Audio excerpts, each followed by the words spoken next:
Ada nggak sih hal yang lebih simpel tanpa harus kejar deadline? Kayak sekarang listrik padam, gue dengan mudah isi token di BNI Mobile Banking. Gue liburan lagi. Woi, buruan, deadline. Kayaknya aku bisa ngasih kamu diskon 50%. Punya klien cantik gak perlu perhitungan. Nah, terima deh bukti transferannya. Semua urusan jadi simple. Aktifkan segera dari smartphone-mu tanpa ke bank.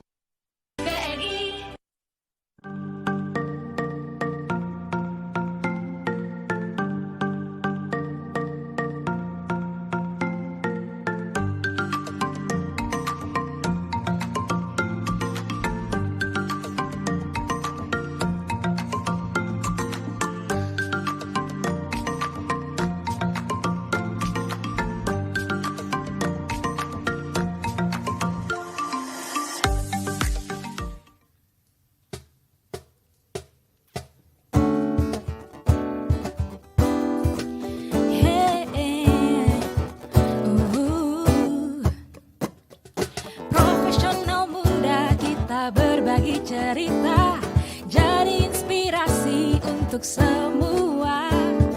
Ragam kisah tentang menggapai cita-cita, berkarya hanya untuk Indonesia. Indonesia Muda Club, Indonesia Muda Club. Yang muda yang bicara, yang muda yang berkarya untuk Indonesia. Hanya di Indonesia Muda Club. Ya, kawan-kawan, selamat datang di Indonesia Muda Club, para profesional muda BUMN. Kan kali ini kita cukup mengembirakan. Kenapa? Karena kita masuk ke studio barunya IMC, ya. Dan kita bekerja sama dengan UCTV. Jadi UCTV, teman-teman dari UCTV membantu kita dari Telkom. Ini adalah sinergi yang kita bangun.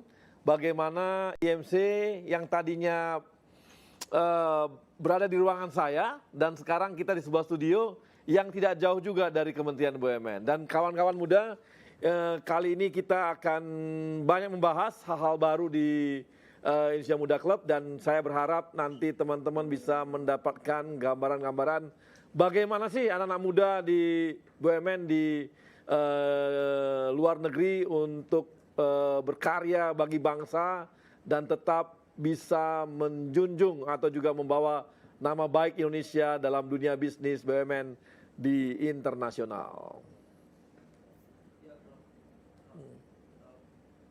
Profesional muda BUMN bisa apa? Aku siap untuk berinovasi. Aku bisa melawan arus untuk kebaikan bangsa. Aku bisa membuat perubahan. Aku bisa bekerja dengan jujur dan independen. Aku bisa memajukan bangsa dengan kreativitas. Kini saatnya profesional muda BUMN dan Indonesia mempunyai wadah untuk mengasah dan bertukar pikiran agar lebih kreatif, inovatif, dan solutif. Saksikan Indonesia Muda Club, diskusi cerdas dengan para profesional muda BUMN untuk Indonesia yang lebih baik. Ya, teman-teman, kita hari ini ada 4 narasumber yang menemani kita.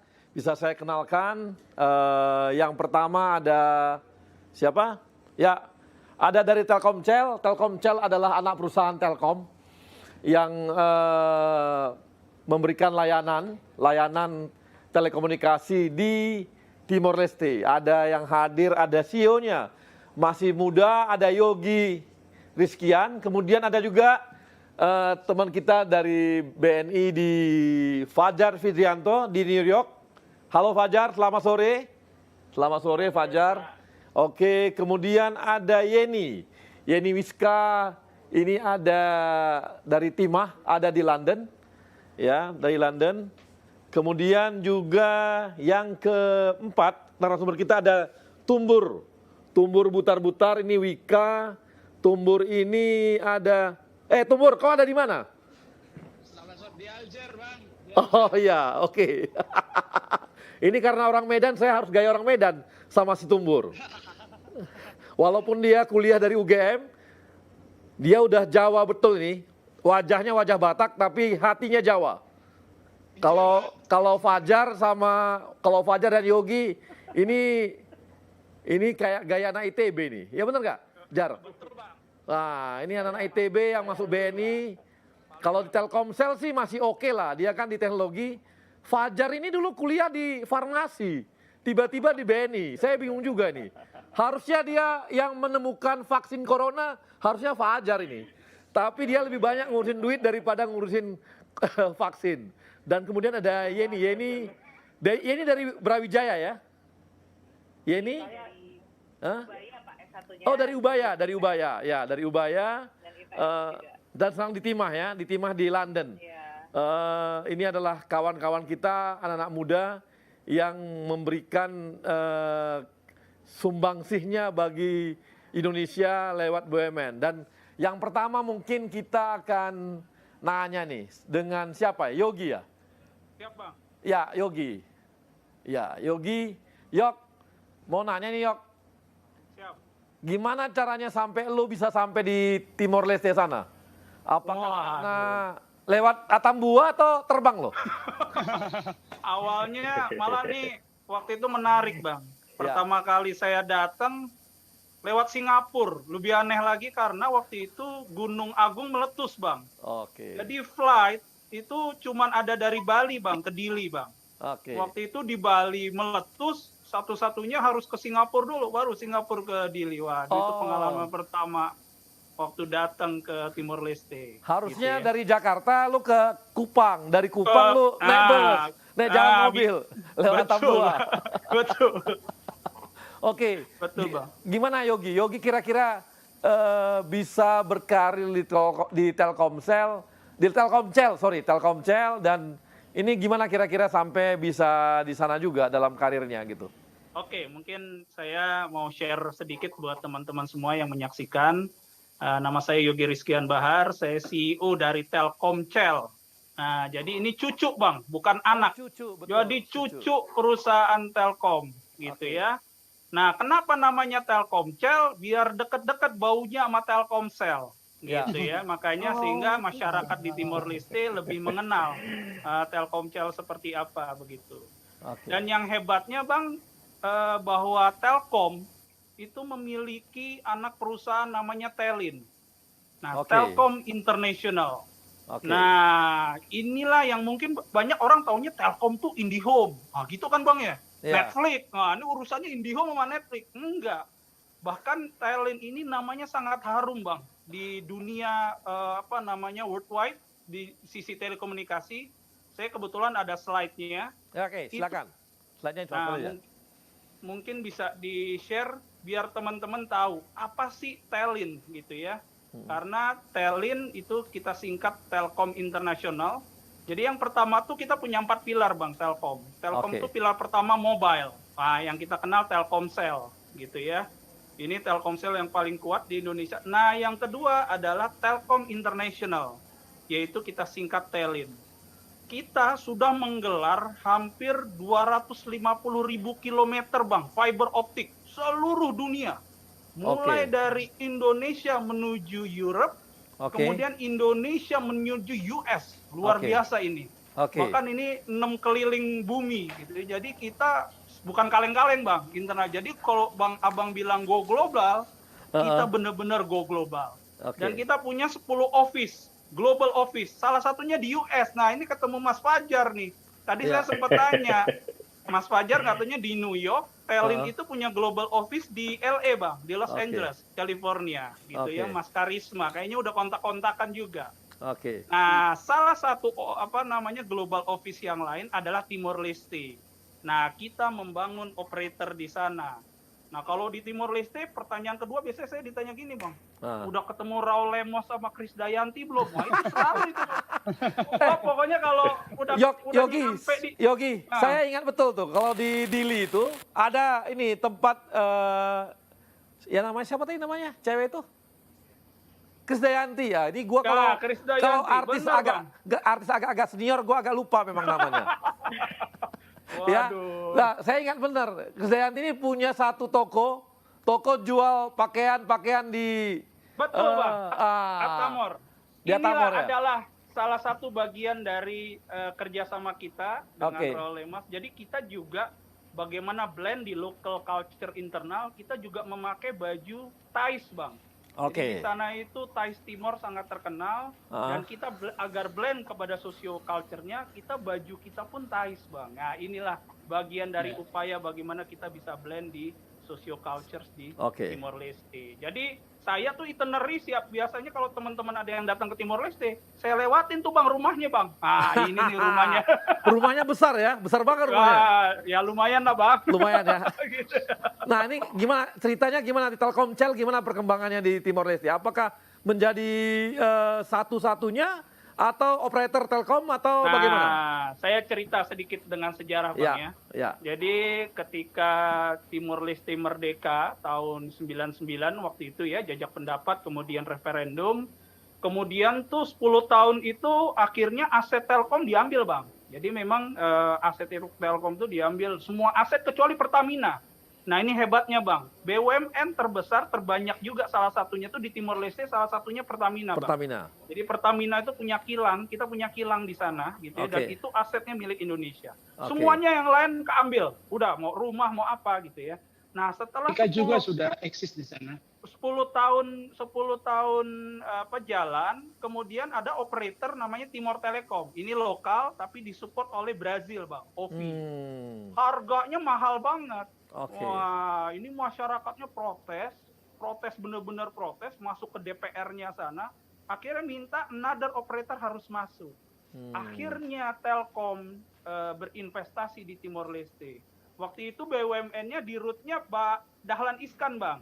Ya, jadi di root-nya dan CEO-nya Pak Arif Yahya yang dulu sekarang ya sebelumnya Menteri Pariwisata gitu ya. Jadi beliau dan waktu itu Prime Minister-nya Pak Sanana Gusmao. Akhirnya 2012 kita meresmikan Telkomsel. Jadi udah jalan 8 tahun, Bang.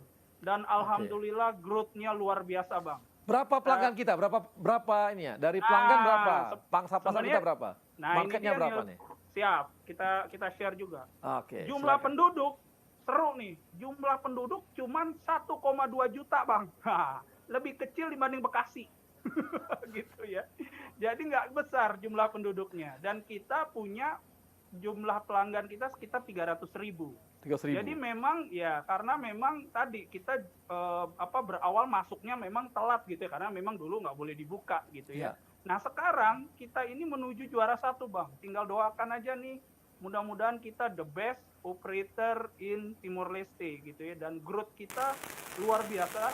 Telkom mungkin major growth rata-rata paling 8 bahkan 6 bahkan kita 30%, Bang. Ini luar biasa, Bang. Jadi kita mengharumkan, jadi kita penghasil devisa juga buat Indonesia. Jadi sekarang kita udah berapa pangsa pasar kita? 49%, 48% atau berapa persen? Sekitar 35%. 35%. Jadi kita itu ada 3 operator di sana. Yang tadi saya cerita. 3 operator. Operator pertama Timor Telecom. Itu existingnya dulu 10 tahun. Kemudian tahun 2012 ada tender license baru kita masuk. Gitu ya. Jadi kita masuk, dan yang 2 nih, Bang, yang masuk. Satu Indonesia yaitu kita Telkomsel, satu lagi Vietel, Telemor. Nah, ini menarik, Telemor. Bang. Ya, jadi Vietel ini BUMN-nya Vietnam, Bang, tapi isinya tentara semua, Bang. Wah, jadi BUMN-nya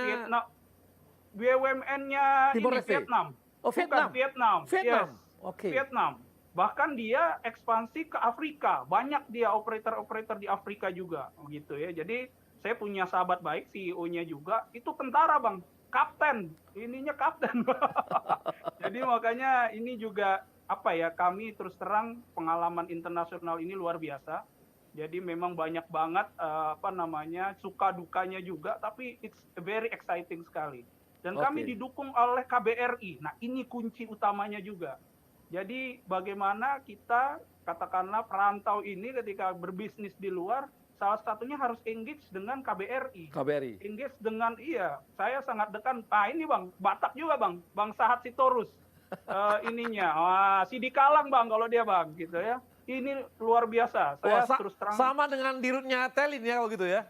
Nah, Orang Sidi benar, Kalang juga. Betul, Pak Soekardi. Itu kebetulan gurunya Pak Soekardi, bapaknya Pak Soekardi itu gurunya Pak Sahat Sitorus. Jadi emang dunia kecil sekali Bang gitu ya. Jadi makanya, dan ini luar biasa karena Pak Sahat Sitorus ini tidak hanya menjadi diplomat tapi entrepreneur juga. Berapa persen orang Indonesia yang bekerja di Telkomsel? Sekarang, ini Bang, saya sedikit cerita. Bahwa awal datang itu 50%. Jadi karyawan kita total 200, dulu pertama masuk itu 100-an. Tapi kita punya semangat baru Bang, bahwa kita tidak hanya berbisnis di Indonesia, di Timor Leste, tapi kita juga membangun capacity building. Ini kunci juga salah satu kedua. Bahwa bagaimana kita memberikan lapangan pekerjaan yang besar kepada masyarakat Timor Leste. Dan mulai sekarang, managerial level itu sekarang teman-teman Timor Leste semua Bang, dan bagus-bagus. Gitu ya. Jadi kita juga mulai pelan-pelan memberikan expertise kepada teman-teman Timor Leste, dan teman-teman Indonesia pulang, sekarang teman-teman Timor Leste. Jadi ini juga salah satu sinergi yang luar biasa bagus. Gitu. Sekarang kira-kira sekitar 18 Bang, dari 200 orang. Jadi luar biasa. Sekarang teman-teman Timor Leste yang mengelola ini. Oke, terima kasih. Kemudian saya mau nanya lagi nih ke Yeni. Iya Bapak. Yeni ya. Yeni Abang yang ya? Yeni Indometal ada di London. Ini gimana ceritanya sampai Yeni sampai di berbisnis timah di London ya? Ini perempuan lagi. Kira-kira gimana? Baik. Cerita ya. Baik. Ya, pertama terima kasih karena telah mengundang saya dalam acara yang lagi hits banget nih kayaknya di Indonesia ya. Ya, saya di Timah itu memang berawal dari divisi pemasaran Pak. Jadi 12 tahun yang lalu saya ikut rekrutmen dari PT Timah dan langsung masuk ke bidang pemasaran. Kemudian di sana saya belajar dan saya dipercaya untuk menghandle pasar Asia. Nah, di tahun 2013 ada peraturan pemerintah yang mewajibkan semua ekspor timah melalui bursa. Nah, disitulah Indometal berperan. Karena tidak semua customer itu dapat bergabung dengan mudah dengan bursa tersebut. Nah, dari situ Indometal pun membesar menjadi perusahaan perdagangan, mengambil customer dari PT Timah dan melayani mereka. Jadi sebenarnya Indometal adalah sebagai penghubung antara Timah dan customer Timah. Oke. Nah itu jualannya gimana? Ketengan, retail, jual-jual ke rumah-rumah atau gimana nih? Nah jualan kita per kontainer di sini. Oke, nggak jualnya kemana? Cari customer-nya gimana nih? Cari customer-nya, customer kami itu ya kita B2B di sini. Oke, B2B. Ya, customer B2B. Customer kami adalah produsen. Oke. Produsen solder, produsen tin chemical, dan produsen tin plate. Jadi di sini ya pendekatannya B2B selling di sini. Jadi memang untuk Indonesia, untuk timah itu memang di luar negeri London yang memang megang untuk semua atau bagaimana? Untuk saat ini ya. Untuk saat ini yang memegang ekspor, pasar ekspornya Timah dari PT Timah sendiri adalah di London handle-nya, dari Asia sampai ke Amerika. Oke. Nah ini kan Timah ini kan sebenarnya di Indonesia, di dunia PT Timah termasuk yang terbesar di dunia kan? Penghasilnya, produsennya. Betul, tahun 2019 nomor 1 di dunia. Nomor 1 di dunia. Berarti harga ditentukan oleh PT Timah dong atau gimana? Oh, kebetulan tidak Pak. Kebetulan tidak. Jadi tetap market ya, tetap bursa juga ya? Antar bursa juga, kemudian untuk end user mereka lebih prefer tetap dengan harga London Metal Exchange. Kalau gitu marketnya kita tidak hanya di Inggris dong atau Eropa, tapi juga ke Amerika dan sebagainya? Betul. Kebetulan sebenarnya yang pasar paling besar adalah di Asia. Oh di Asia. Untuk saat ini, namun kita mulai berkembang di Eropa dan Amerika. Oke, nah Ini di sana pekerjanya berapa orang nih orang Indonesia kita untuk nangani ini? Dari PT Timah sendiri ada 4 orang, Ya. lokal staff yang juga orang Indonesia ada 4 orang juga, jadi total 8 orang. Nah, oke. Nah, jadi saya mau nanya lagi nih dengan Yuni nih. Ini Yeni, aduh tuh kamu kita belum lama kenal aja saya kadang-kadang lupa gitu. Wah, kayak tidak apa-apa, Bang. Oke, nah Yen, saya mau nanya nih. Ini pertumbuhan kita, market kita Timah di internasional ini gimana sekarang perkembangannya? Untuk internasional, khususnya yang ditangani oleh teman-teman di London. Ya, perkembangan saat ini cukup bagus, tetap bagus. Namun ya seperti yang mungkin dialami oleh semua negara saat ini, yaitu pandemi ya Pak ya. Pandemi ya, pengaruh betul ya? Ada pengaruhnya tentunya terutama di bidang elektronik. Kita di sana kan kita sebenarnya itu masih jauh ya. Jadi kalau elektronik terganggu seperti perusahaan handphone itu turun pendapatan 5%, kami akan terganggu di kemudian harinya. Oke. Otomotif juga menurun, kami juga akan pasti terganggu di kemudian harinya. Oke.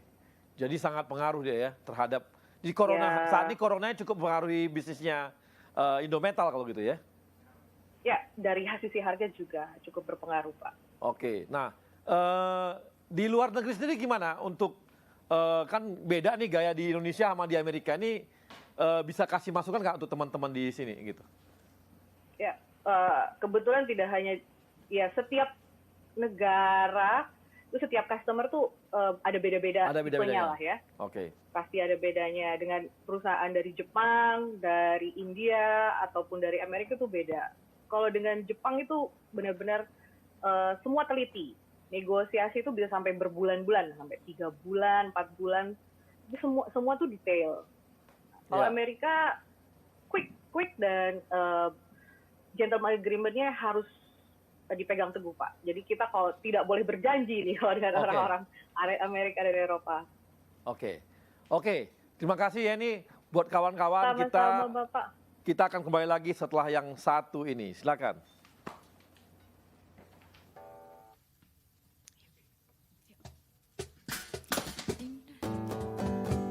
Indonesia Muda Club, Indonesia Muda Club, yang muda yang bicara, yang muda yang berkarya untuk Indonesia. Hanya di Indonesia Muda Club.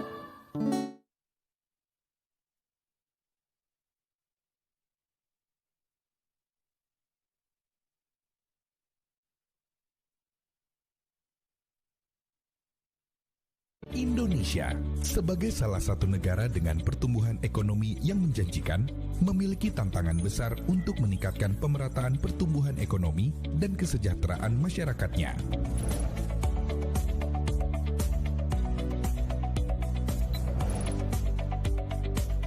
Jaminan Kredit Indonesia berkomitmen untuk senantiasa mendukung perkembangan perekonomian nasional dengan menjadi penjaminan bisnis UMKM melalui pelayanan terpercaya, responsif, unggul, sehat, dan terkemuka.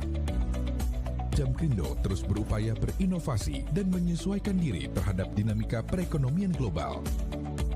Jamkrindo menjadi peran sebagai sahabat yang mendampingi setiap UMKM untuk memiliki kesempatan berkembang, berdaya tahan, dan berdaya saing, baik di lingkup nasional maupun internasional.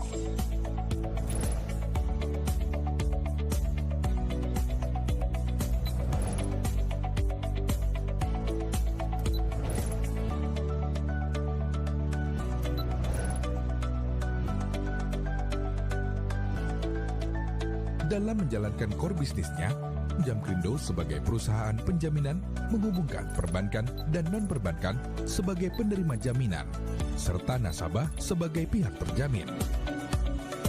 Melalui usaha penjaminan, Jamkrindo memberikan kesempatan kepada UMKM untuk berkembang dan naik kelas.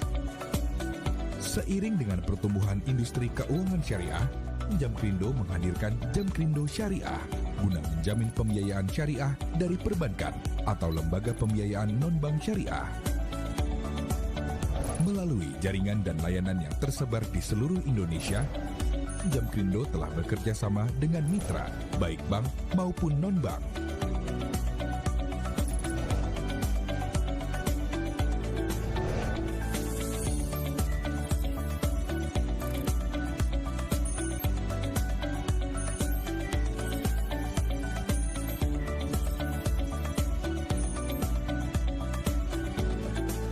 Kami percaya dengan menjadi pilihan utama pelaku usaha di seluruh wilayah Indonesia, Jamkrindo dapat berkontribusi dalam mendukung pertumbuhan dan pemerataan perekonomian nasional.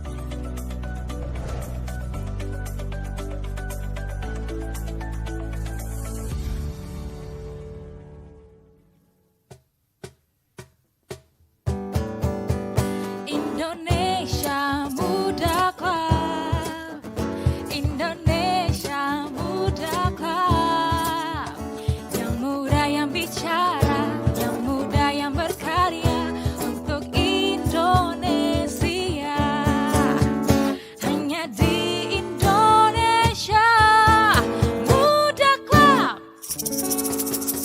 Terima kasih. Kita kembali lagi teman-teman profesional muda. Dan kali ini kita akan bertanya lebih lanjut kepada kawan kita yang ada di BNI ya. Kita lihat nih. Kita cek. Tadi dari Indometal sudah ada, kemudian teman-teman dari Telkomsel Dili yang sudah ada juga. Kali ini kita akan masuk ke New York. New York ada kawan kita, ada Fajar. Jar? Hai Bang. Asik ini. Kau di Amerika tapi kayak di Tebet kulit nih kantornya. Hanya ada pelang aja BNI gitu loh. Nggak ada keren-kerennya. Coba terangin lu kenapa nggak keren. Ayo gimana Jar? Ayo Jar, cerita Jar. Gimana di sana? Ya, di sini mungkin saya agak mulai dengan profil BNI di luar negeri Pak ya. Karena kita kebetulan bukan hanya di New York, kita di luar negeri nih Pak ya. Sama kayak Mas Yogi di Telkom, ada beberapa networknya, kami juga sama. Mungkin kita ada 6 Pak cabang luar negeri kita. Ya, yang paling dekat sama Indonesia di Singapura, kemudian ada di Hong Kong, kita juga punya di Tokyo, kemudian di Seoul, kemudian kalau bergerak agak ke barat, kita ada di London sama ada di New York. Nah, ini masing-masing punya keunikannya sendiri-sendiri Pak. Ya. Kalau mungkin saya cerita misalnya Singapura, Pak. Singapura itu kita sudah ada di Singapura sejak tahun 55. Tapi Singapura sendiri mereka baru merdeka tahun 65, Pak. Jadi kita udah ada di sana sebelum mereka merdeka. Nah, kita itu memang kalau melihat histori BNI, Pak, kita itu tahun 46 pada saat didirikan, itu fungsi awal kita justru bukan commercial bank kayak sekarang, Pak. Kita fungsi awalnya itu central bank. Makanya kita tuh baru mulai berekspansi. Itu sejak tahun 54 pada saat kita di-convert menjadi commercial bank. Nah, itulah kenapa kita tahun 55 udah mulai ada cabang banyak. Salah satunya di Singapura itu. Nah, kemudian kalau kita yang di New York sendiri, Pak, kita itu udah ada di sini sejak tahun 78. Cuman memang pada saat berada di sini, pertama kalinya cuma rep office, cuma ada representatif doang. Kemudian kita convert menjadi bank di tahun 83. Disinilah terus kita mulai menjalankan fungsi perbankan. Cuman memang kalau nanti abang misalnya main ke sini Bang ya, mungkin kok beda sama BNI Singapura. BNI Singapura itu memang beda, dia full branch Pak. Jadi nggak semua cabang luar negeri kita itu kayak Singapura yang full bank, nggak semua. Yang full bank itu kita di Singapura, di Hong Kong, di Seoul dan di Tokyo. Kalau di kami di New York ini agency, jadi kita tidak melakukan fungsi penghimpunan dana retail. Itu kita tidak memiliki license itu, karena banking ini kan highly regulated industry Pak ya. Jadi sangat dijaga ketat sama masing-masing otoritas setempat. Nah, kita memang memiliki license-nya sebagai agency yang mirip-mirip sama kita London, dia sebagai corporate bank. Nah, di sana untuk corporate bank aja ya, bukan retail. Bukan retail. Betul, Pak. Betul. Kami di New York ini adalah corporate bank. Ini kalau orang nanya ngapain sih BNI buka di New York? Memang selain nyari profit, udah pasti Pak nyari profit, tapi kita juga punya misi lain, Pak. Salah satu yang kita itu pada saat saya berangkat, Pak, yaitu saya selalu dikasih message sama para leaders di BNI, Pak, sama direksi, itu adalah gimana BNI bisa berperan untuk meningkatkan ekspor Indonesia itu luar kunci. negeri. Nah, berapa banyak perusahaan Indonesia yang memanfaatkan BNI New York untuk bisnisnya? Banyak nggak sekarang nih nasabahnya BNI? Banyak, tapi mungkin tidak secara langsung, Pak. Sebagai contoh, saya ada debitur yang bergerak di bidang perikanan. Ya. Nah, debitur saya ini itu banyak mengimpor dari Indonesia, Pak. Nah, itu jadi apakah terus perusahaan-perusahaan di Indonesia ini berhubungan dengan BNI New York? Enggak. Tapi kami memberikan fasilitas kreditnya itu ke perusahaan di sini yang mengimpor ikan, mengimpor udang dari Indonesia. Nah, itu yang salah satu misi yang coba kita bawa dengan keberadaan kita di Amerika ini, Pak, ya. Sebenarnya kita nggak cuma Amerika yang kita layani, Pak, marketnya, Pak. Kita juga melayani market Kanada. Jadi kita di sini kita sebutnya sih North America yang kita layani. Nah, berapa banyak nih? Juga ada yang anak, sorry, Pak. Gimana? Terusin. Debitur kita juga ada yang anak BUMN, Pak. Ada anak usaha BUMN, Pak. Anak usaha BUMN di bidang kedirgantaraan. Wah, itu dia kinerjanya bagus, Pak. Meskipun pandemik seperti sekarang ya, kita kan mikirnya wah airline agak lesu. Cuman ini terakhir kita ngobrol-ngobrol sama mereka malah mau nambah space kantor, Pak. Kayaknya mereka ini hebat juga nih ekspansinya. Berapa banyak orang Indonesia di sana? Di BNI yang kerja di BNI? Kita total pegawai 25, Pak. 25. Jar, lu jangan kayak gaya laporan ke bos. Santai aja. Kita ngobrol-ngobrol aja. Lu kayak laporan ke abang aja, lu kayak laporan ke bos aja lo. Gua nggak lagi evaluasi lu ini, enggak. Kita ngobrol aja. Siap. Kita dari 25 total pegawai, Bang. Itu kita 5-nya memang datang dari Indonesia. Kita sebutnya sebagai home staff. Nah, sisanya itu 20 local staff. Itu 50-50. 50% itu diaspora Indonesia, 50% memang lokal sini, yo. Jadi kita memang juga meng-hire diaspora Indonesia yang ada di sini. Dan mereka bagus-bagus, Pak. Saya acungin jempol. Diaspora Indonesia di sini kualitasnya bagus-bagus. Nah, ini besaran kapasitas kita untuk mengeluarkan kredit atau apanya itu besar nggak sih di sana? Teman-teman BNI? Memang kita ada sedikit keterbatasan, Pak. Karena kita sebagai bank, untuk bisa menyalurkan kredit, kan kita juga harus menghimpun dana. Nah, kita sebagai corporate bank, karena kita tidak menghimpun dana dari masyarakat ya, Bang. Kita jadinya, kita menghimpun dananya, kita harus agak kreatif nih, harus agak breakthrough.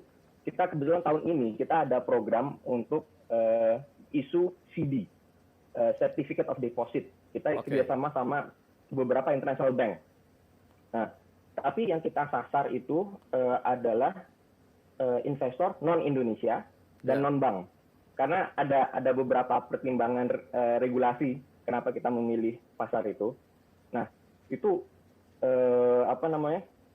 itu animonya cukup besar, Pak. Karena sebagai BUMN dari Indonesia, kita itu punya persepsi resikonya bagus, dianggap low risk. Jadi menarik untuk dibeli sama banyak investor, Pak. Jar, lu udah menikah belum? Udah, Bang. Udah ya? Anak saya ada 3, Bang. Orangnya istri orang apa? Istri saya. Iya, orang Meksiko. Enggak lah, Bang. Orang Padang Jawa, Bang. Gua kira lu udah cari jodoh di Amerika aja, cari orang Meksiko, enggak ya? Waduh, enggak lah, Bang. Saya masih selera lokal, Bang. Ternyata lu ini ya, tinggal di luar negeri tapi selera masih lokal ya? Iya bang. Jadi kesukaan lo ternyata masih rendang Padang kalau gitu. Ya, yang paling sering makan Indomie di sini bang. jadi kembali ke cerita yang CD itu ya bang ya. Iya, oke. Memang Nggak, Jar, nanti kita ngobrol lagi Jar. Saya mau ke teman kamu. Siapa? Butar-butar. Mana butar-butar? Tar, ada Tumbur. Gur. Ini Wika mana, Bur? Wika di mana nih? Di Alger, jadi proyeknya kebetulan di Alger Pak ini, Wika luar. Jadi Nah, kau jangan panggil Bapak, nanti kau kayak laporan ke bosmu aja lagi nanti. Iya, oke Bang. Gimana? Coba cerita, kenapa Wika sampai bisa di Alger? Iya, jadi sebelumnya mohon maaf ya Bang ini nanti karena sinyalnya ini saya udah cari yang paling bagus ini. Jadi ya, kami mengerti, memang di Alger tuh sinyal jelek. Karena Telkomsel belum masuk. Iya, itu maksud saya tadi. Minta Telkomsel katanya udah ada di Afrika atau yang Vietnam, kenapa Telkomsel nggak masuk ke Afrika gitu ya. Oke. Itu nanti bisa lebih bagus, Pak. Ya. Jadi kalau Wika luar negeri sendiri sebenarnya sudah mulai tahun 2006 di Dubai. Kita udah mulai merintis, tapi itu sebagai subkon gitu ya. Jadi dia bergerak terus sampai di Alger juga. Di Alger ini kita udah eksis sejak 2007 untuk mengerjakan East West Cross Motorway, jadi jalan tol tapi tanpa bayar Pak, karena di Alger ini kaya negaranya Bang, jadi subsidi semua, jadi tidak ada tol gitu ya. Jadi itu sampai akhirnya Wika membuat divisi luar negeri ini menjadi valid sama eksis itu di 2011. Nah saat ini kita sampai proyek 2012 kita ada proyek di Timur, kita sudah membuat proyek Komoro Bridge, jadi mungkin bareng sama Telkom kemarin betul. Kita udah ya keren itu. Jembatannya keren. Ya, jadi ikonik Pak ya. Ya, jadi kita udah nancapkan kuku kita di itu nanti dilanjutkan dengan bandara di Timor Leste yang kita desain dan build bandara whole seluruh package gitu kita diakui di sana dan hasilnya cukup dibanggakan Pak. Betul. Nah, itu terus di Malaysia, Saudi Arabia. Nah, ini tahun 2017 kita dapat di Algeria perumahan lodgement Pak, karena Algeria ini punya program 1 juta unit apartemen untuk rakyatnya gitu ya. Jadi mereka kita ambil baru 4.000 unit apartemen nih saat ini. 2017, 2018 kita dapat kontrak. Jadi memang kita dapat repeat kontrak di Alger ini. Oke. Ya karena memang yang kita banggakan Pak, Wika itu yang membanggakan adalah satu dari sisi quality Pak. Ya. Ini kita menjadi contoh bagi kontraktor di sini semua Pak. Di sini kita bersaing dengan kontraktor dari China, dari Turki itu dan lokal juga ya. Kita menjadi contoh quality sehingga mereka selalu mendekan Wika bisa gini, kenapa kamu nggak bisa gitu ya. Jadi itu tadi bangun apa di sana? Bangun apa kalian? Masalah safety itu kita menjadinya karena kontraktor di sini malah tidak apa namanya, saya bilang Tumbur ya. Bangun apa di sana? Lagi bangun apa? Apartemen Pak, 150 tower apartemen Pak. 140 tower? Iya Pak. Gila, banyak banget. Bisa minta satu? Ya memang Bang. Dua, jadikan dua Bang. Dua. Oke, jadi luar negeri ini memang divisi luar negeri itu udah mulai makin mengembangkan sayapnya. Jadi kita fokusnya di 2 area Bang. Area satu adalah Asia Pasifik, area kedua adalah Timur Tengah dan Afrika. Seperti kata orang ya Pak ya, ada ahli bilang bahwa 2030 Afrika akan menjadi primadona dunia. Semua orang akan ke Afrika. Nah ini Wika sudah duluan di Afrika nih, biar tahu kita lautannya. Kita jadi kita bermain di kandang kita nanti. Makanya Tumbur, karena itu Afrika, makanya orang Batak disuruh ke sana, kayak kau ini. Oke, teman-teman profesional muda, kita akan kembali setelah yang satu ini.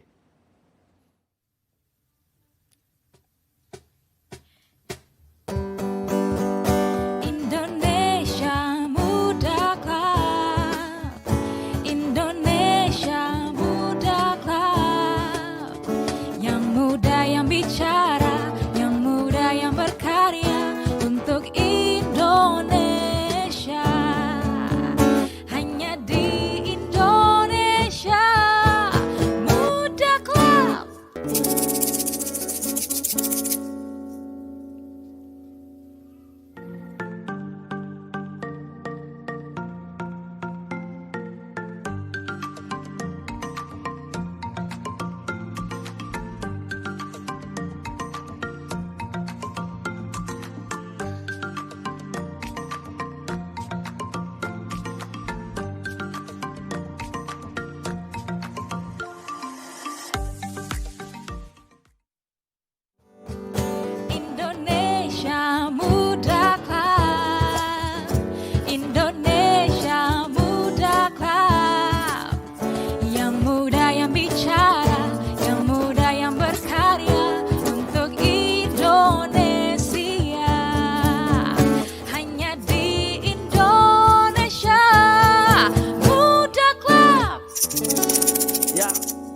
Profesional Muda BUMN, kita kembali lagi dan kita mau nanya nih sama teman-teman, gimana sih cara mereka merekrut karyawan?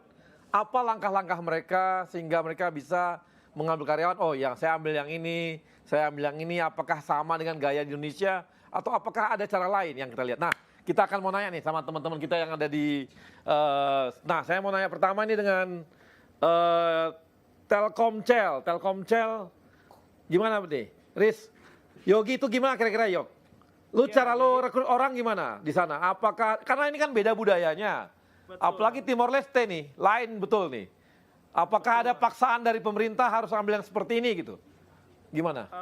Sebenarnya tidak. Jadi memang ada aturan bahwa harus menggunakan ini lokal. Itu wajib lah ya. Tentu kita berbisnis di Timor Leste tentunya harus merekrut lokal. Dan kami juga merekrut orang-orang yang terbaik, Bang. Artinya orang-orang lokal yang terbaik gitu ya di Timor Leste. Dan ini yang luar biasa, salah satu karyawan kita bahkan dinobatkan sebagai Best Telkom Employee 2019. Ini baru pertama kali dalam sejarah malah orang Timor Leste menjadi Best Employee-nya Telkom gitu ya. Itu terbukti bahwa kita merekrut orang-orang yang bagus di Timor Leste dan kalah bersaing. Gitu ya. Kita juga tanamkan culture-nya Telkom bahwa kita punya core values, kita tanamkan itu juga, Bang. Jadi memang saya mau nanya nih sebentar nih kepada teman-teman di Jasara Harja, terima kasih yang sudah nobar. Jasara Harja ya, top teman-teman milenial Jasara Harja, terima kasih Anda nobar dan tetap saksikan Indonesia Muda Club. Nah, kita kembali lagi kepada Yogi. Yok, ini kan di Timor Leste tuh perguruan tingginya gimana nih? Dulu kan mereka sangat tergantung Indonesia nih. Nah, apakah SDM-nya bagus-bagus nggak atau gimana? Ya, memang secara head to head ya, kalau memang dibandingkan oleh Indonesia, tentu Indonesia masih jauh lebih baik. Tapi mereka punya kayak UI, Bang. UI-nya itu namanya UNTL, University National of Timor Leste. Dan rektornya dengan saya, Profesor Francisco, itu sangat dekat dengan kita, bahkan kita bikin semacam e-library, aplikasi, Bang. Jadi seluruh bukunya Timor Leste itu kita bikinin aplikasinya, udah nggak perlu beli buku lagi. Jadi mahasiswa di sana 3.000 orang itu menggunakan aplikasinya kita. Akhirnya semua mahasiswanya pakai Telkomcel, Bang. Ini sejarah juga. Jadi memang kita pendekatannya seperti itu, kita jual digital solution, dan kita beberapa rekrut juga karyawan kita dari UNTL. Nah saya mau nanya sama Tumbur nih, Bur, di Aljazair tuh gimana orang-orangnya? Apakah kalibernya sama Indonesia atau kita kalah kaliber nih, Tumbur?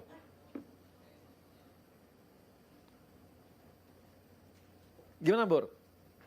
Halo, Tumbur. Ya. Sorry Pak, ini tadi disconnected. Ya, silakan Pak, coba. Ya, Bur, merekrut orang-orang di sana bagaimana di teman-teman Wika? Apakah banyak direkrut? Apa pinter-pinter nggak orang teknik sipilnya? Atau gimana? Oh, jadi memang khusus untuk proyek ini ada dua jenis tenaga ya Pak. Kalau tenaga kerja lapangan ya memang lokal pasti Pak, dan juga sebagian kita bawa dari Indonesia, Dubang, Duta Bangsa waktu itu ya Pak, untuk memastikan yang terbaik gitu ya.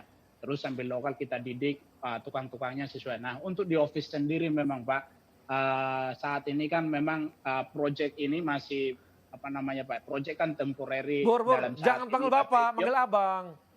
Oke Bang, jadi kita memang sebagian besar masih bawa dari Indonesia Pak kemarin. Cuman memang khusus untuk lokal, kita rekrut untuk bagian yang yang berhubungan dengan masyarakat sini, pengadaan ataupun keuangan yang berhubungan dengan tax, ya kita hire. Yang untuk engineer juga kita hire untuk karena ini ada pekerjaan desain juga, jadi untuk yang berhubungan dengan code atau regulasi dari Aljazair sendiri gitu Pak. Tapi memang porsinya masih cukup sedikit Pak untuk yang dari lokal. Nah ini kita dari Indonesia yang kita bawa, tapi sama aja. Tapi seperti yang Abang tadi bilang, gimana caranya kita membujuk mereka, karena khusus untuk Aljazair ini kan bagi Indonesia masih dunia ketiga mungkin gitu Bang. Siapa sih yang mau ke sana gitu, tapi kita kasih tantangan terhadap teman-teman itu, ayo ini petualangan baru bagimu gitu ya Pak ya. Jadi kita kasih tantangan itu dan kesempatan-kesempatan untuk terbuka yang terbuka luas. Misalnya nih yang muda-muda di Indonesia dia belum menjabat tingkatan yang lebih tinggi. Ke sana kita kasih tingkatan yang lebih tinggi. Ayo kamu bisa nggak dengan posisi ini, buktikan gitu ya. Jadi gitu Pak. Bur, aku mau nanya, kenapa kau bisa sampai sana, Bur? Kenapa kau yang dipilih? Emang kau jago? Ya. Ini susah sinyal dia. Jadi Harus bilang apa lagi, Bang? Iya, jadi memang kalau saya sendiri, Bang, sudah pengalaman dulu ya, Aceh pada saat Bang, tsunami. Iya. Saya diutus ke sana juga untuk menyelesaikan pembangunan 4.000 rumah untuk bantuan tsunami di tahun 1.500 saya di sana, Bang. Ya. Terus terakhir proyek saya di Indonesia itu bandara terminal. Oke. Jadi yang berat-berat sama kau ya, kau kerjain ya? Yang berat-berat ya? Ya. Ya itu yang saya ceritakan yang beratnya aja, Bang. Kalau yang ringannya nggak usah diceritain, Bang. Jadi, ini kan supaya teman-teman yang di sini, yang di Indonesia mana tahu dia mau berkarya di luar negeri, ini kan perlu belajar sama Tumbur nih. Artinya di mana ada buaya, Tumbur datang, kan gitu kan? Ya, memang Bang harus berani menghadapi resiko, Bang. Ini kita bilang bahwa di Aljazair itu nggak gampang. Saya sendiri, Bang, ini kan budayanya memang beda gitu ya. Tapi kita harus adaptif sesuai agile gitu ya. Kita harus agile. Salah satu nilai Wika itu adalah agile, bisa. Keluarga dibawa, keluarga. Keluarga enggak, Bang, karena bawa, ya? di Indonesia aja biar lebih nyaman, Bang. Ini jangan-jangan supaya ketemu orang Afrika ini kau. Tapi Afrika Arab. Kan Afrika Arab. Iya, Afrika Arab. Iya, Afrika Utara, Pak. Ya. Afrika Utara kan? Oke, jadi ini resiko pergi ke luar negeri juga harus meninggalkan keluarga ya? Justru harus ini, Bang, memang saat tantangannya keluarga dan kita harus mendapat restu dari keluarga dan wah, ini sinyal memang kalau jelek di Aljazair. Aljazair. Nanti kita yang di sini malah nggak bisa kerja. Jadi salah satu memang dukungan dari keluarga harus full gitu, Bang. Oke, makasih Tumbur, memang sinyalmu jangan jelek. Mudah-mudahan Telkomsel secepatnya ke sana. Sekarang saya mau nanya lu dengan kawan kita nih, Fajar. Iya. Jar, ini gimana cara tips kamu atau kenapa sampai bisa kamu yang dipilih oleh BNI ke luar negeri? Apakah direktur BNI abangmu atau siapa? Jadi memang gini ya, Bang ya, kebutuhan posisinya ya di New York itu macam-macam. Kita kan ada yang membidangi treasury, ada yang membidangi FI, financial institution, ada yang membidangi kredit. Nah itu makanya ada juga yang IT, Bang. Dari Indonesia kita juga ada home staff yang ini IT. Jadi memang di bidang-bidang itu memang dipilih teman-teman yang memiliki karakteristik yang quote unquote cocok untuk ditempatkan di luar negeri. Karena bagaimanapun juga. Jangan. Coba apa itu quote unquote cocok di luar negeri? Maksudnya apa itu? Nomor satu, Bang. Nomor satu adalah karakter, Bang. Karakter itu dalam artian karena ini kulturnya kan beda di sini, Bang ya. Di sini ini orang kalau debat, keras, Bang. Tapi selesai keluar ruang rapat, no hard feeling. Kita hahi, makan-makan lagi, ngopi-ngopi bareng lagi. Nah, itu kalau mental yang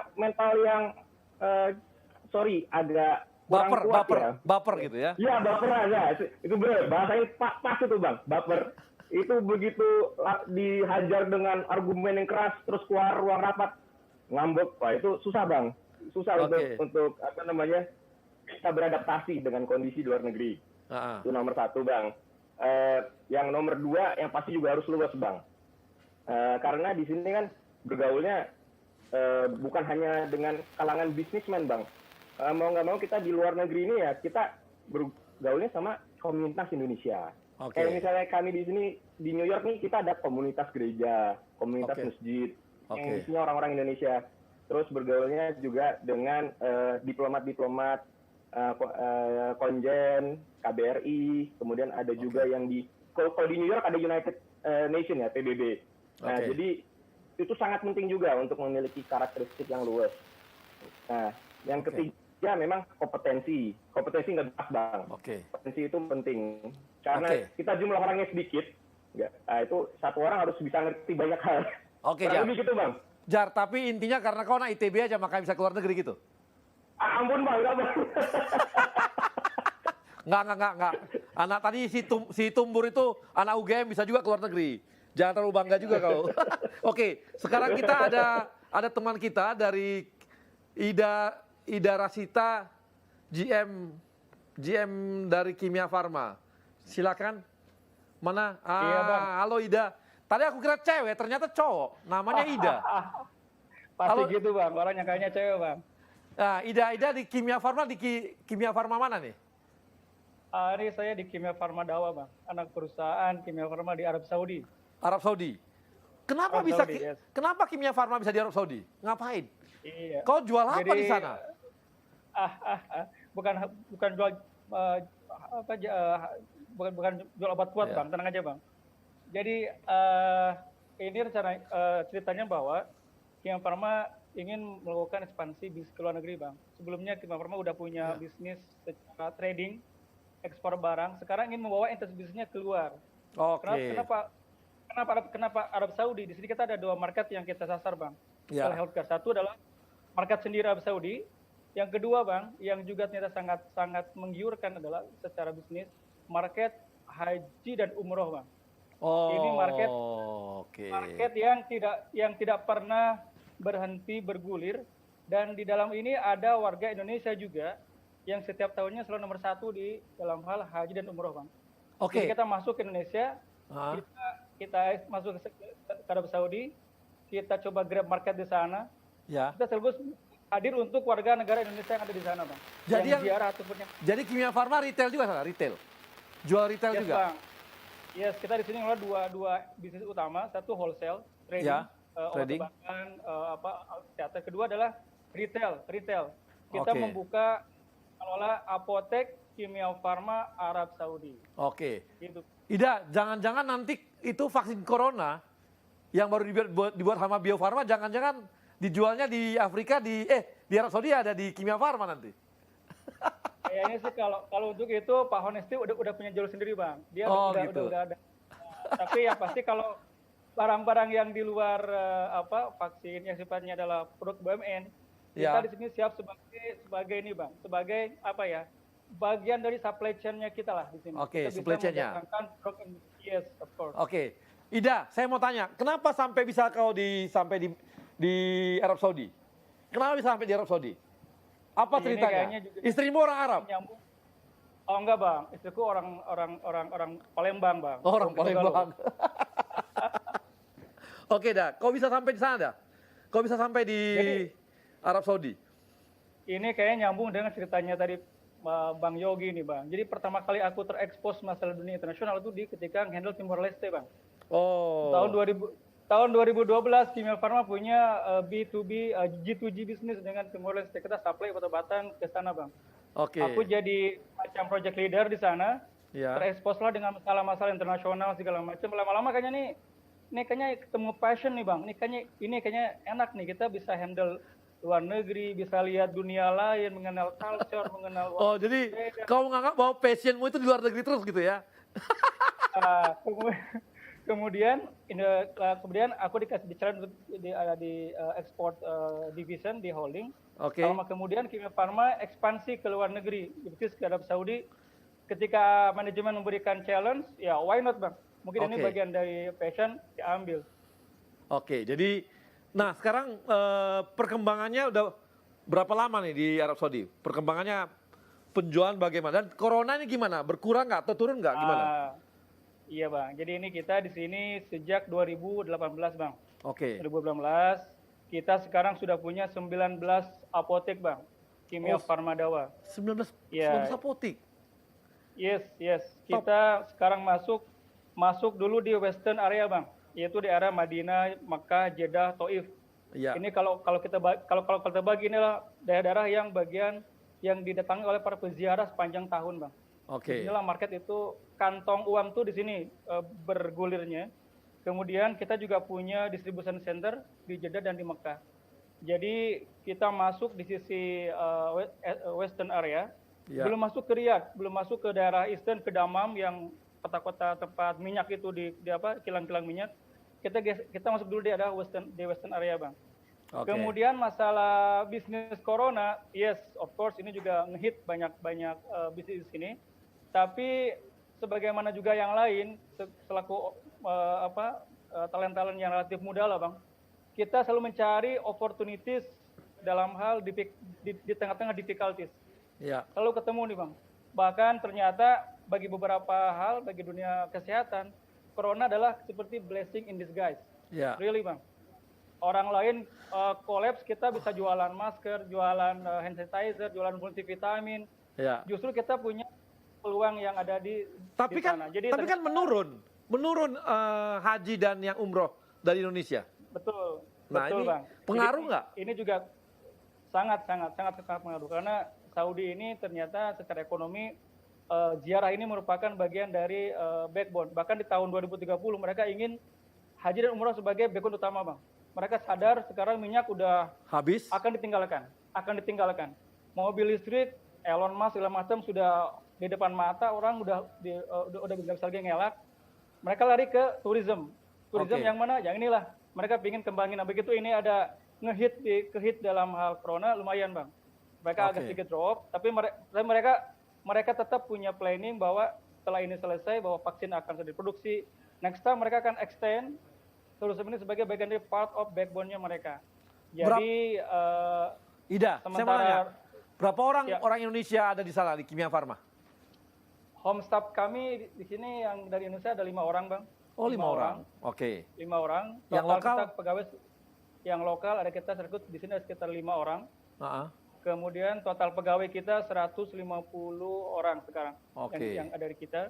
Mostly orang Mesir, Bang. Karena ternyata di Middle East. Yes, Mesir, Pakistan, Bangladesh, Syria di area Middle East. Jadi kita bergaul dengan mereka dengan background secara culture adalah culture Timur Tengah nih, Bang. Berapa? Culture Arabik. Berapa wanita, berapa laki-laki komposisi pegawai? Ini dia yang kok langsung ketawa nih? Agak menarik nih, Pak. Jadi aku yakin lah kawan-kawan juga di negara lain punya yang namanya country specific ya, Bang. Bagaimana mereka punya spesifikasi. Nah, Saudi ini baru 2018 mereka ngasih space buat para wanita, Bang. Sebelumnya mereka tidak boleh untuk tampil di dalam perusahaan. Baru 2018 mereka ngasih peluang bisa drive sendiri, bisa bekerja. Sebenarnya ini kita masih totally 100% laki-laki, Bang. Oke. Kita sedang berusaha mendatangkan yang perempuan karena bagian dari juga insentif bagi kita juga nantinya. Oke, gitu, Ida. Bang. Kita akan sambung lagi setelah nanti setelah yang segmen berikutnya. Dan profesional muda kita akan kembali lagi setelah yang satu ini. Indonesia Muda Club, Indonesia Muda Club, yang muda yang bicara, yang muda yang berkarya untuk Indonesia, hanya di Indonesia Muda Club.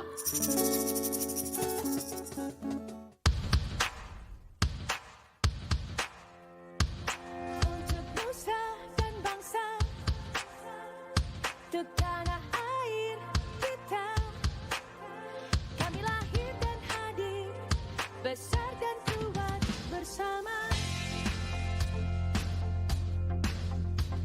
Memakmurkan negeri,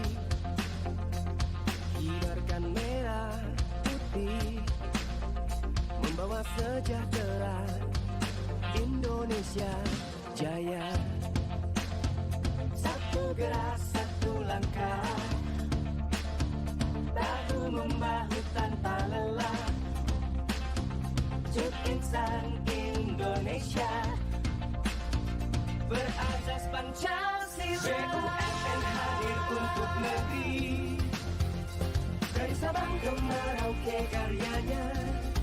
BUMN hadir makmurkan Indonesia. Indonesia.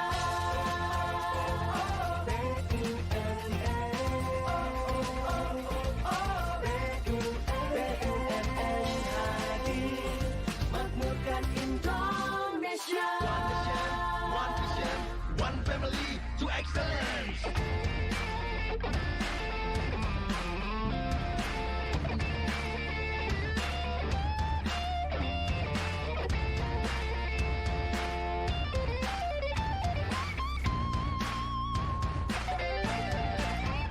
BUMN hadir untuk negeri, dari Sabang ke Merauke karyanya. BUMN hadir makmurkan Indonesia. BUMN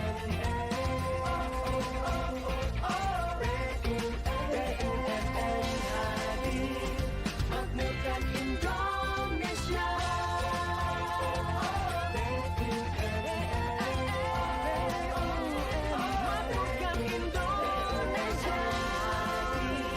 Makmurkan Indonesia. Makmurkan Indonesia.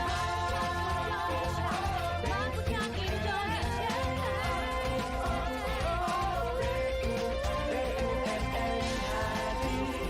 Makmurkan Indonesia.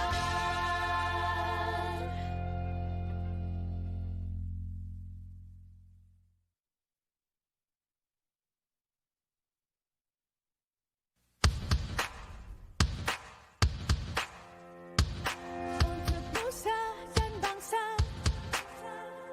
untuk tanah air kita, kami lahir dan hadir, besar dan kuat bersama. Memakmurkan negeri, kibarkan merah putih, membawa sejahtera Indonesia jaya. Satu gerak, satu langkah, bahu membahu tanpa lelah. Indonesia Muda Club, Indonesia Muda Club, yang muda yang bicara, yang muda yang berkarya untuk Indonesia.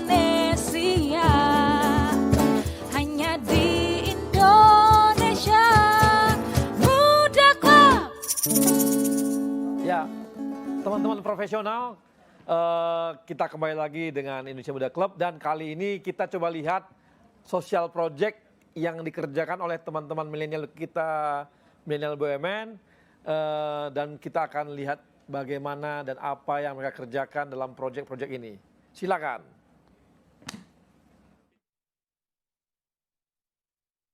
Halo Sobat BUMN, perkenalkan aku Wanda, aku Nadia, kami dari Bank Mandiri. Kami lagi perjalanan ke SDS, Budi Karsa, Teladan. Perjalanan kami sekitar 70 km dan ini emang benar-benar dikelilingin tebu semua ya. Ikutin terus perjalanan kami ya.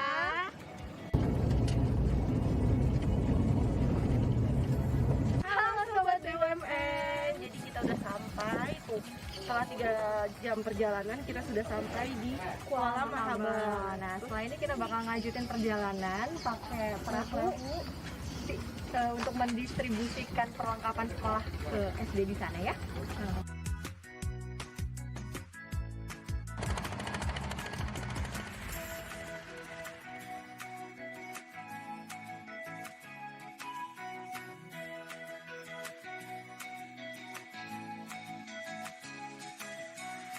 Buka mata, balik kanan, balik badannya, dilihat tasnya, dibuka tasnya.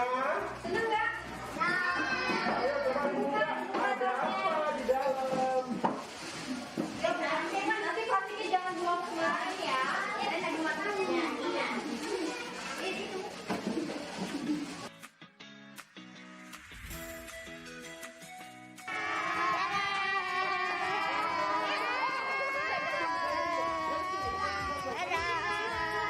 Akhirnya selesai juga proyek kita di SDS Budi Karsa dengan Indonesia Muda Club dari Kementerian BUMN. Sampai jumpa di proyek Indonesia Muda Club selanjutnya. Dadah. Ya, lihat teman-teman, gimana teman-teman kita dari milenial BUMN membuat social project, dan kami juga menunggu kawan-kawan milenial dimanapun berada untuk membuat project-project yang bisa disampaikan kepada kawan-kawan Indonesia Muda Club. Nanti kita carikan anggarannya dan carikan biayanya, dan bagaimana supaya milenial BUMN itu berkarya di tempat-tempat di daerah-daerah. Jadi kami masih menunggu semua usulan proyek-proyek dari kawan-kawan, dan manfaatkan kesempatan ini untuk bisa membantu masyarakat Indonesia dimanapun berada. Dan kali ini kita akan kembali di kawan-kawan di ini ya, di anak-anak muda tadi, yang Timor Leste, ada yang di Aljazair, ada di Arab Saudi dan sebagainya. Dan ini sudah ada penanya dari Rian ini dari Jamkrindo. Rian, silakan kalau Rian mau bertanya untuk kawan-kawan di kawan-kawan di 5 negara ini. Silakan Rian. Baik Bang.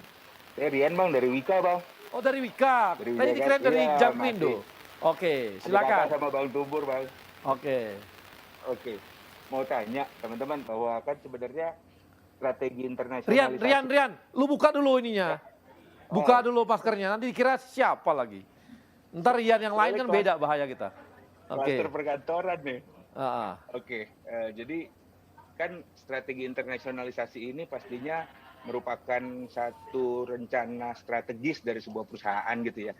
Dan pengen tahu sih, market selection ini menjadi, biasanya kalau strategi internasionalisasi itu kan selalu market selectionnya nggak boleh sampai salah. Karena resikonya besar banget gitu, baik kontraktual atau apapun gitu. Dan saya ngebayangin kalau BUMN, sesama BUMN, menyusun market strateginya ini bareng-bareng, kayaknya masuk ke satu negara itu juga bisa bakal menjadi solution provider buat top itu tersebut gitu, usul sih sebenarnya. Nah, kalau boleh tahu dari masing-masing BUMN yang sekarang bekerja di luar sendiri, strategik thinkingnya masuk ke salah satu negara itu apa aja sih pertimbangannya? Ya, Rian.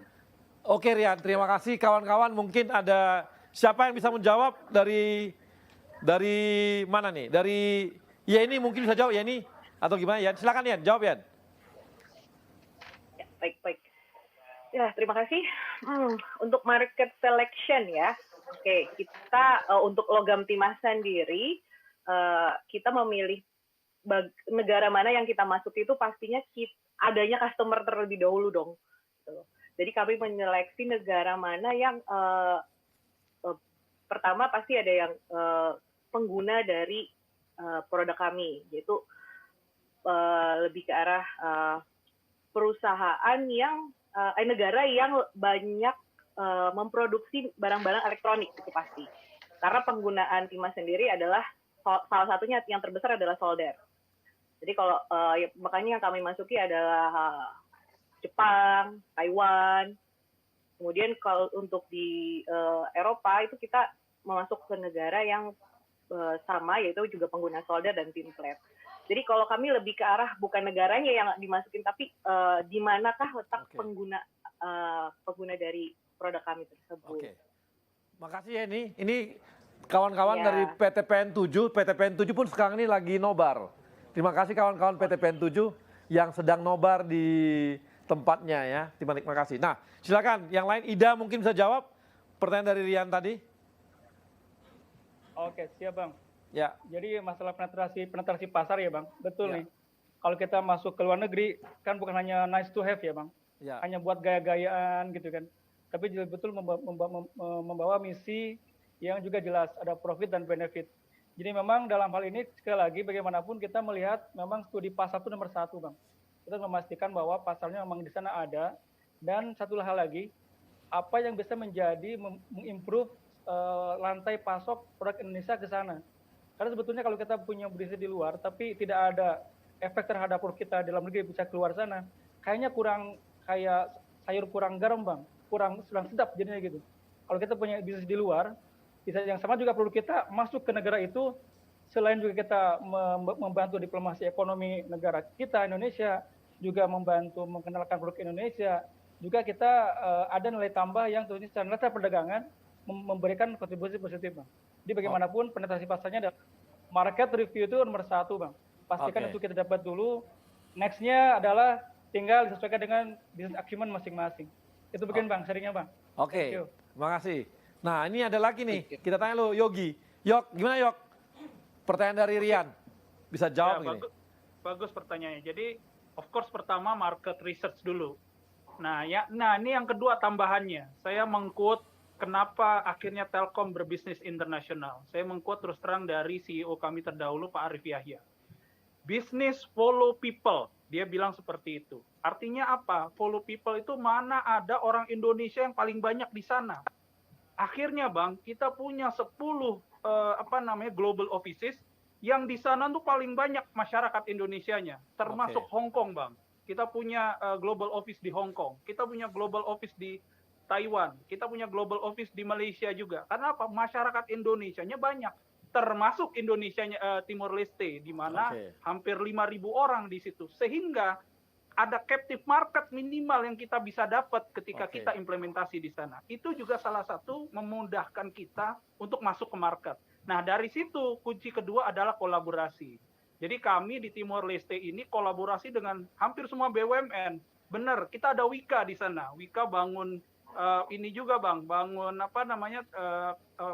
menara terbang, airport. Bagus sekali di Okusi. Pakai internetnya apa? Telkomsel Bang, pasti Bang, pakai internetnya ya Telkomsel kan gitu. Jadi termasuk kita kerjasama dengan BRI, di sini ada BRI dan Mandiri Bang.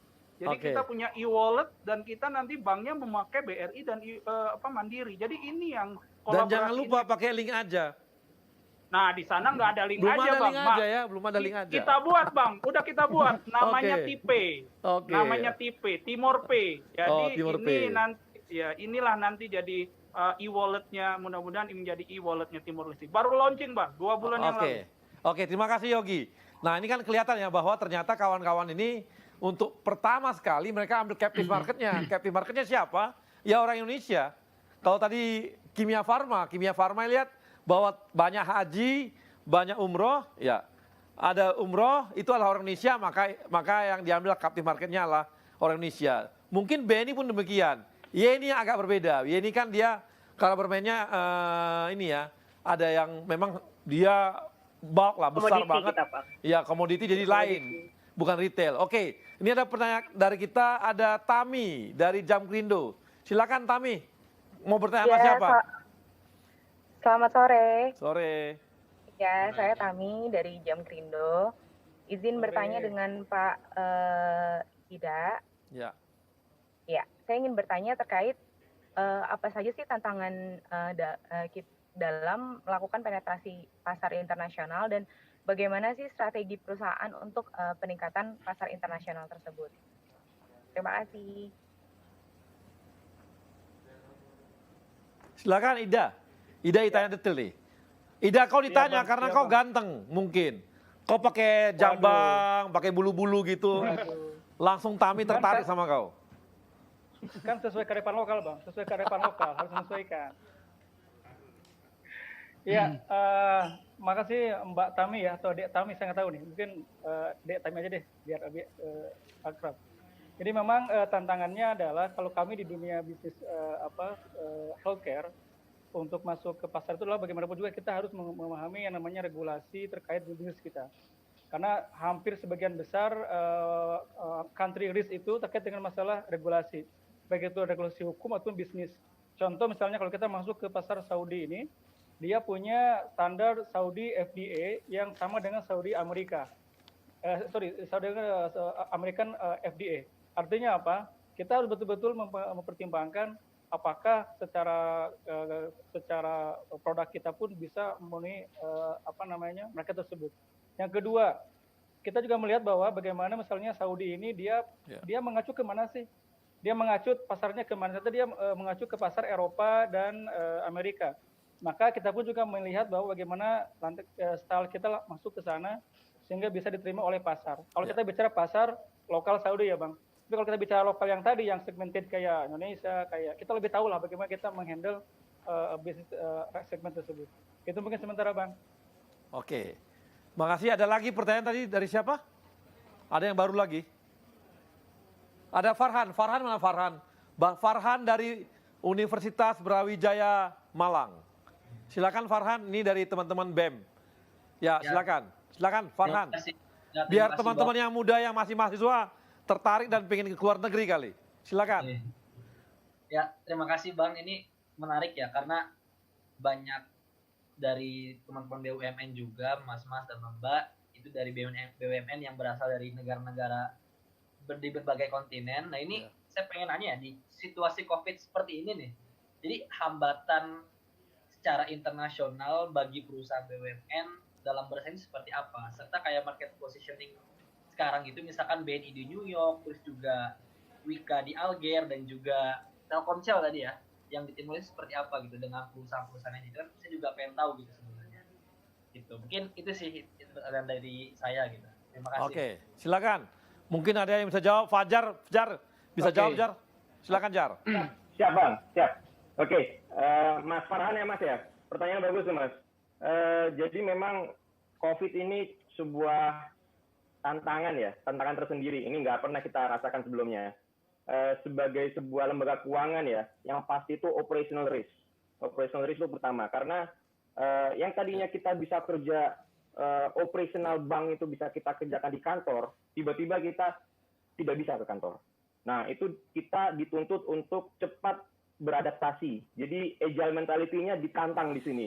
Nah, disinilah kita BNI itu kebetulan memang sebagai bank kita kan punya banyak apa namanya ya, SOP kita tuh cukup rigid ya. Jadi kita juga ada yang namanya BCP protokol. Begitu ini COVID melanda, itu BCP protokol kita langsung on. Terus, ini apa sih yang harus kita lakukan? Nah, kita pada saat itu ini saya ceritakan pengalaman New York ya. Kita langsung melakukan split operation. Teman-teman ada yang kerja di kantor, sama ada yang kerja di BCP site. Itu remote site. Ya, itu kenapa kita pecah? Karena untuk mengurangi terjadinya atau resiko penularan. Tapi seiring berjalannya waktu ternyata tambah parah. Kebetulan New York itu adalah epicentrumnya COVID di US pada saat itu. Ya. Jadi kita mau nggak mau benar-benar kita kurangi jumlah pegawai yang datang ke kantor dan yang datang ke BCP. Ya. Nah itu tantangan tersendiri karena yang kita terbiasa kumpul bareng kalau ada masalah hadap-hadapan ngobrol, ini gimana nyelesainnya? Ini sekarang kita jadinya harus virtual. Nah, dengan virtual ini ada tantangan tersendiri. Apa itu? Cyber security. Jadi teman-teman IT itu mau nggak mau harus cepat belajarnya untuk gimana menutupi hole-hole di cyber security ini. Itu operational risk. Kemudian kita sebagai bank kita ada yang namanya credit risk. Nah, apa itu credit risk? Itu adalah resiko gagal bayar dari debitur kita. Kita itu tidak bisa dipungkiri dengan adanya COVID ini. Debitur-debitur kita yang tadinya mungkin katakanlah penjualannya tahun lalu 100, mungkin tahun ini nggak 100 lagi. Ya. Kan kita expect-nya tumbuh ya, tahun lalu 100, tahun ini 120. Tapi dengan adanya ini, perekonomian melambat. GDP di Singapura, kalau di Indonesia kan sudah mulai resesi ya, sudah Indonesia belum. Indonesia bagus belum Pak. Korea. Ini Amerika sudah masuk resesi. Jadi memang kategorinya agak beda kalau di Amerika ya. Belum kelihatan 2 kuarter tapi sudah dikatakan resesi. Okay. Nah, itu kita langsung melakukan stress testing. Stress testing. Ini debitur kita mana-mana aja nih yang berpotensi. Pada saat itu mungkin belum jadi pandemi kita ada stress test ya. Pada saat masih di Wuhan, itu kita langsung stress test. Itu debitur kita mana-mana aja nih yang berpotensi. Nah, kita dari daftar stress test tersebut, kita akhirnya ada beberapa yang kita sell down akhirnya. Sell down itu maksudnya kita lepas nama-nama tersebut untuk mengurangi exposure resiko. Nah, begitu pandemi melanda US, itu stress testnya lagi itu. Mana lagi nih debitur-debitur kita? Alhamdulillahnya BNI New York ini kita portfolionya banyak di healthcare, kemudian di telecommunication, sama di teknologi. Itu cukup resisten terhadap pandemi ini. Ada faktor hokinya kita memang. Kita pada saat ekspansi dulu itu resiko makro perlu kita pertimbangkan. Jadi kita menyasar 3 industri utama ini. Nah, itu tantangannya ya. Oke, Jar. Thank you, Jar. Nah, ini teman-teman. Oke, teman-teman ada pertanyaan dari Nursi ya, Nursi Nur. Ini nanya nih ke kawan-kawan di ini. Ini bagaimana strategi kita untuk meningkatkan kapabilitas dari kawan-kawan di luar negeri supaya bisa menghadapi market di negara tersebut. Jadi ketika kita ekspansi tidak lagi ke market captive marketnya, ini strateginya apa gitu untuk menghadapi market baru. Nah, ini ada kalau mungkin Tumbur ya, mungkin bisa ya. Oke. Nah, untuk market luar negerinya Wika ini memang ada beberapa hal. Satu adalah tadi sudah disebut kalau memang captive market ataupun existing market kita udah dapat melalui repeat order ya. Jadi dengan portfolio kita yang bagus, kita di suatu negara itu sudah selalu dapat repeat order gitu ya. Nah, yang kedua memang sejak tahun 2012 kita udah kerjasama dengan Kemenlu. Jadi Kemenlu itu secara menjadi marketingnya Wika di semua negara. Jadi kita kerjasamanya cukup bagus. Ada potensi pasar kita tidak lanjutin. Nah, kerjasama dengan Kemenlu ini memang sangat-sangat erat maupun marketing maupun operasional gitu ya. Nah, yang ketiga untuk marketnya bisa di-create dari Indonesia sendiri. Beberapa BUMN kerjasama. Ya seperti misalnya kita udah bersama dengan Angkasa Pura II mau mengoperasikan bandara di Afrika misalnya, atau Inka mau membuat KAI kereta di Afrika. Kita nanti konstruktornya kita, membangun bandaranya kita maupun investasi seperti itu. Nah, itu kita meng-create sendiri. Nanti secara bilateral negara itu akan mengasih garansi, bagaimana negara itu mengasih garansi ke proyek-proyek tersebut. Nah, itu bisa membuat kita lebih aman investasi maupun proyek kita gitu, Bang. Oke, makasih Tumbur. Nah, saya mau tanya sama kawan-kawan, apakah di tempat kawan-kawan masing-masing, negara masing-masing, itu ada nggak jaringan atau tempat ngumpul-ngumpulnya teman-teman BUMN? Misalnya dengan BRI, dengan Mandiri, atau kalau gitu, atau yang lain. Ada nggak tempat ngumpul-ngumpulnya? Ya, saat ini sih tempat ngumpul sih masih belum, tapi kita biasa bersama di KBRI, Pak. Jadi KBRI ada acara kita kumpul dengan di New York gimana? Di New York gimana, Jar? Ada nggak? Kita cukup dekat, Bang. Kebetulan BNI sama BRI di New York ini, kita sama-sama di Broadway di Manhattan. Jadi kita jaraknya nggak nyampe 1 kilo lah antar kantor. Jadi kadang kita bersama untuk Ida gimana? Di sana gimana di Arab Saudi? Kita mostly di bawah koordinasi dari KJRI, Bang. Di sini kita berkumpul dengan teman-teman. Contoh yang paling dekat kita dengan teman-teman dari Telin, Bang, sebelumnya. Kita dengan Telkom kita dekat. Karena gini, kita bisa tahu di mana orang bisa berkumpul itu dari teman-teman Telin, Bang. Ketahuan di mana kita buka di sana, kita punya apotek. Pas banget ininya. Kawan-kawan, saya mau beritahu ya. Kawan-kawan mau saya beritahu nih.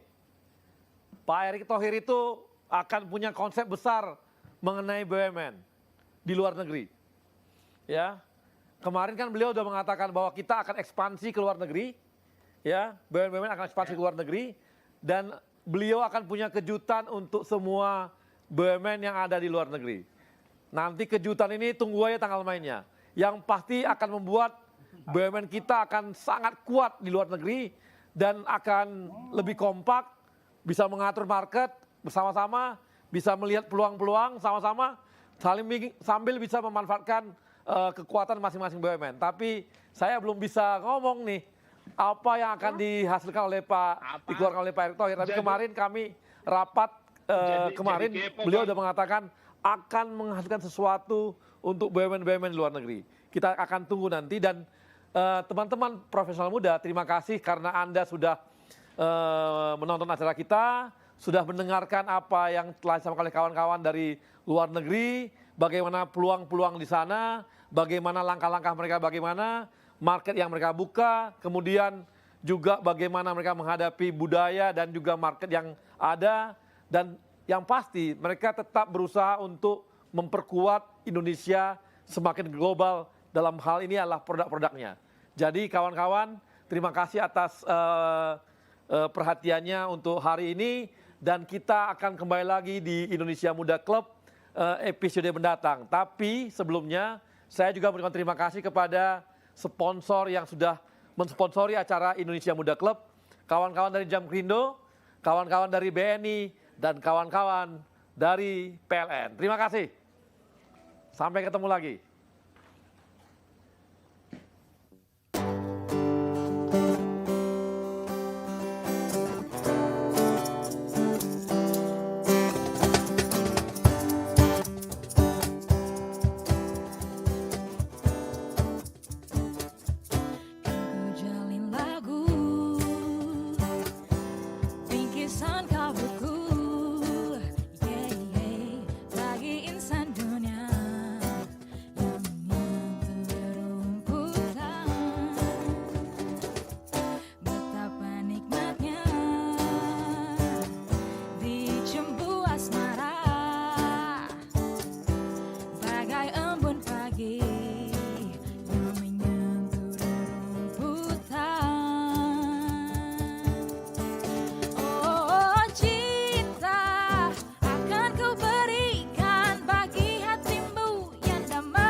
Ada nggak sih hal yang lebih simpel tanpa harus kejar deadline? Kayak sekarang listrik padam, gue dengan mudah isi token di BNI Mobile Banking. Gue liburan lagi. Woi, buruan, deadline. Kayaknya aku bisa ngasih kamu diskon 50%. Punya klien cantik gak perlu perhitungan. Nah, terima deh bukti transferannya. Semua urusan jadi simple. Aktifkan segera dari smartphone-mu tanpa ke bank.